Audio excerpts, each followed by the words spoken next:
Welcome to my views and news. Continuing our coverage of the ongoing conflict in Sudan, we have several updates for you. Today is the 26th of May.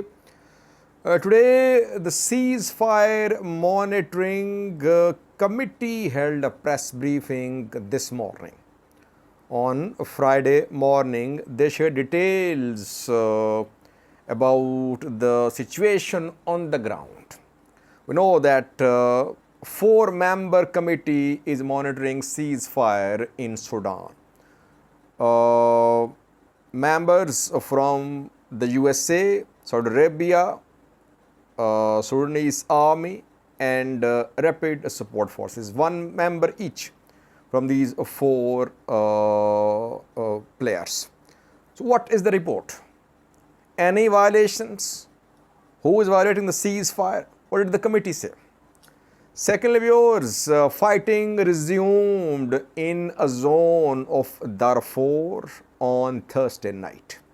And this morning, Friday as well, fighting went on. And thirdly, despite a ceasefire announcement, 7-day ceasefire announcement, Rapid Support Forces are trying to advance towards 3 military bases of Sudanese army. 3 bases are in 3 different areas. RSF is trying to get close to these 3 bases. Details. Firstly, viewers, it was Monday, 9:45 p.m. local time when 7-day ceasefire came into effect. The parties agreed in black and white to respect the ceasefire. It was agreed in Jeddah, Saudi Arabia. But we saw that 25th of Tuesday was calm. Wednesday, heavy fighting. Thursday, relative calm. And today, ceasefire monitoring committee shared details. So what is the situation on the ground according to this ceasefire monitoring mechanism comprising RSF, SAF, Saudi Arabia and American representatives? The committee claims that Thursday was better than Wednesday. That yesterday there were less violation, but on Wednesday there was ceasefire breach. Fighting happened. Airstrikes too, use of aircraft, the committee says. It means airstrikes. So the committee is concluding that the parties are showing more respect for ceasefire. And the committee is talking about Thursday, not Friday, because the presser happened it happened on Friday morning. So Friday was not discussed. So only encouraging sign, encouraging development in Sudan is that parties are showing more respect for ceasefire. It means there is no complete ceasefire in place in Sudan. And the committee should have shared details of violations. How many violations have been committed so far? Which party committed more violations? No details. Then what is the point in having a ceasefire monitoring mechanism if it is unable to share details? People have right to know who is violating the ceasefire. But the monitoring committee only said improvement. Parties are showing more respect. More respect shown on Wednesday than on Tuesday. More respect shown on Thursday than on Wednesday. So that is what we heard from the ceasefire monitoring committee today. It means the committee is trying to be diplomatic.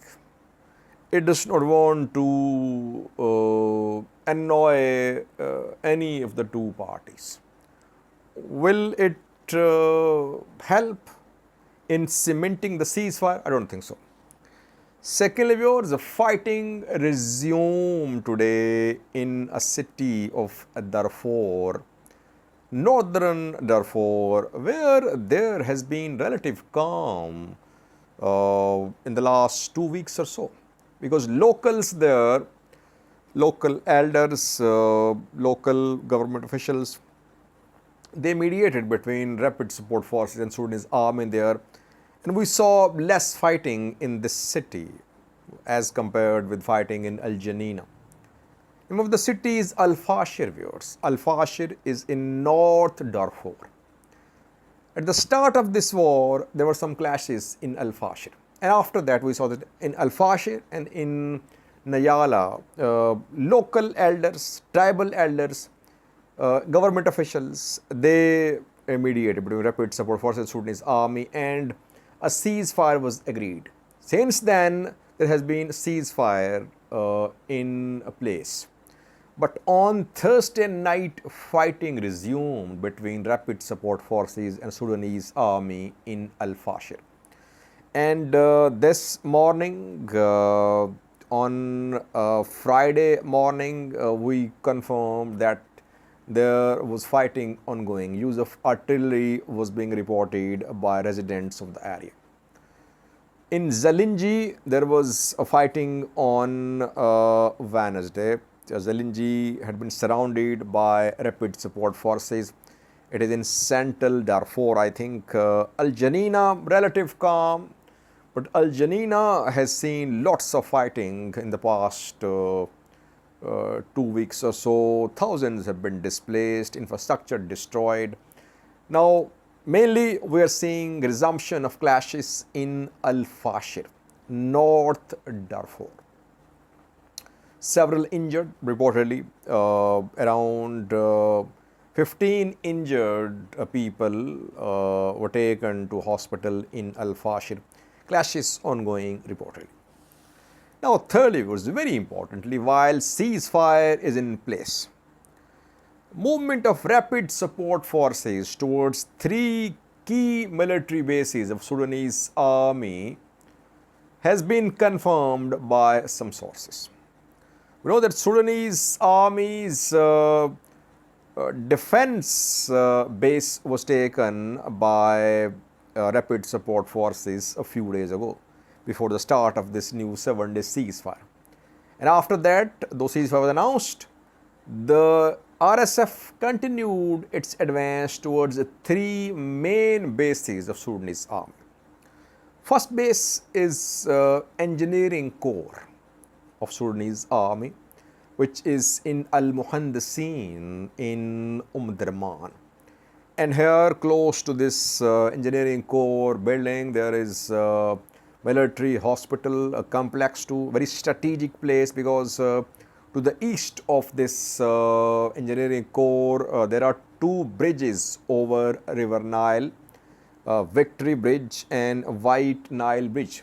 The 2 bridges link this part of Darman with central Khartoum, with Khartoum International Airport, with the Sudanese Army headquarters, with Sudan's presidential palace. So this corps, it's very strategic. Its location is very strategic. And rapid support forces, their fighters, some sources backed by them, they have shared a clip from a road leading to this base. They're not in control of the base, but they're trying to move towards engineering corps. If they take control of engineering corps, it could be a deadly blow to Sudanese army, which is stationed near Sudan's military headquarters and obviously near presidential palace too. Palace is under rapid support forces, airport under rapid support forces, military headquarters under Sudanese army. But if this engineering corps is taken by rapid support forces, it could be a blow to a Sudanese army, because it could lead to burden, it could lead to pressure upon the Sudanese army supply lines towards its troops at a military headquarters in Khartoum Central. Second base is called Wad Sayyidina. It's an airfield situated to the north of Al Qadro, and you need to go by boat to reach this base. And reportedly, Rapid Support Force members, they crossed River Nile using a boat, and they tried to take control, or they are making preparations, you can say, to take control of Wad Sayyidina air base. And thirdly, Armored Corps of Sudanese army is in southern part of Khartoum Central. Movement of Rapid Support Forces towards this third base is also being confirmed by several sources. So you can see now, you can see for yourself that Rapid Support Forces are not committed to the ceasefire, and Sudanese army as well. Both are beefing up their defensives. Both are trying to get more reinforcements for new offensives. And Sudanese army today, through a circular, told its retired members to report at army centers. So the military is now going to launch its reservists, retired army officers, and maybe later we could see civilians as well. Civilians could be armed. So there are no signs of coming ceasefire.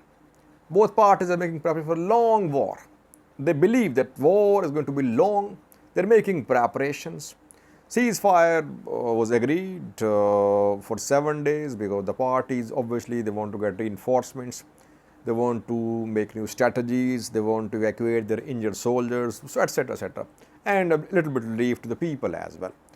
Overall, no considerable progress, no considerable improvement in humanitarian situation in Khartoum, Bari, Darman, Darfur. Yes, intensity of fighting has decreased. We can say that.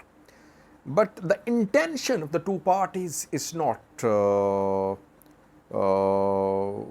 pointing towards lasting peace or permanent ceasefire in Sudan.